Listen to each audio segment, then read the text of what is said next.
देखिए, लालू जी की जीत है, बिहार की जनता की जीत है और ये हम लोगों का शुरू से ही मुद्दा रहा है और इसको अंतिम जो है आप कह सकते हैं मुकाम तक हम सब लोगों ने पहुंचाया है और इसमें सभी दलों ने हम लोगों के मांग पर समर्थन देता है। इसके लिए सभी लोगों को हम लोग धन्यवाद देते हैं और एक ऐतिहासिक कदम हुआ और ये गरीबों के लिए, वंचितों के लिए, शोषितों के लिए, जो अंतिम पायदान पे जो लोग हैं जिनको मुख्य धारा में लाना है, ये बेहद ज़रूरी था ये काम करने का।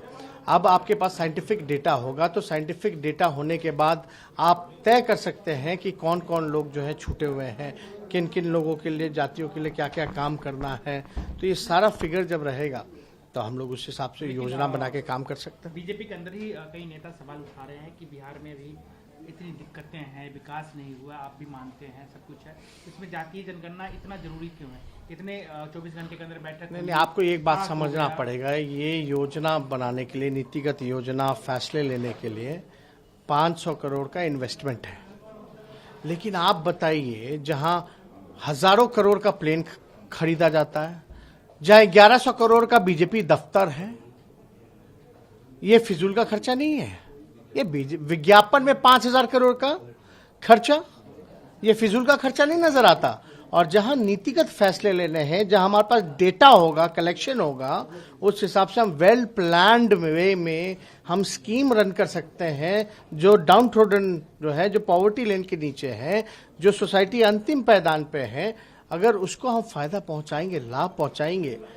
अब मान लीजिए आपके सर में दर्द हो रहा है और आपको अभी पेट के दर्द का गोली दिया जा रहा है, तो सर का दर्द तो ठीक नहीं हुआ। अब आपको तो पता चलेगा ना कि भाई वाकई में दर्द जो था वो सर में है, तो सर के दर्द की गोली आप खिलाएंगे। तो ये काम ही तो बढ़िया काम हुआ। इससे तो जो फिजूल खर्ची जो अब तक हो रहा था, जो जगह पे नहीं पहुंच रहा था, अब वो जगह पे पहुंचेगा। आपके ही मतलब जो सबके सम्मति से हुआ है, बीजेपी भी था, लेकिन बीजेपी के मंत्री अब कह रहे हैं कि जब ये हो ही रहा है तो साथ साथ में जनसंख्या नियंत्रण पे भी सोचा जाए। ये सब बातें आगे चलती रहेंगी, क्या होगा नहीं होगा। हम लोग तो कई दिनों से जो है इस चीज को लेकर के हम लोग पहल कर ही रहे, और ये लोग सोचना क्या पड़ेगा, सरकार में तो यही लोग हैं, बिना सोचे समझे कितना फैसला ले आए। निर्णय तो इन्हीं को करना है। संविधान विरोधी काम, लोकतांत्रिक विरोधी काम सब तो कर ही रहे हैं। ऐसा ऐसा कानून हटाया जा रहा है, लाया जा रहा है जिससे देश का भला नहीं, नुकसान हो रहा है।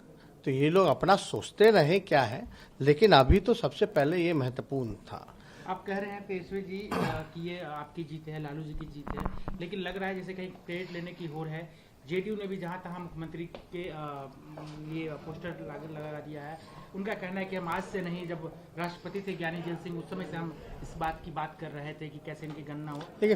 देखिए कोई क्रेडिट लेने, अब लेना है जिसको ले। हमारी सरकार होती तो इतना देरी नहीं होती, विलम्ब नहीं होता, ये बहुत पहले ही हो गया होता। और जैसा हम लोगों ने करके भी दिखाया 96-97 में जब आपके देवगौड़ा जी प्रधानमंत्री थे, तभी ये निर्णय लिया गया था कि 2001 वाले में सेंसस में इसको इंक्लूड करेंगे। फिर आप जान ही रहे 99-2000 के बाद से अटल जी की बीजेपी की सरकार ही कैंसिल हो गया।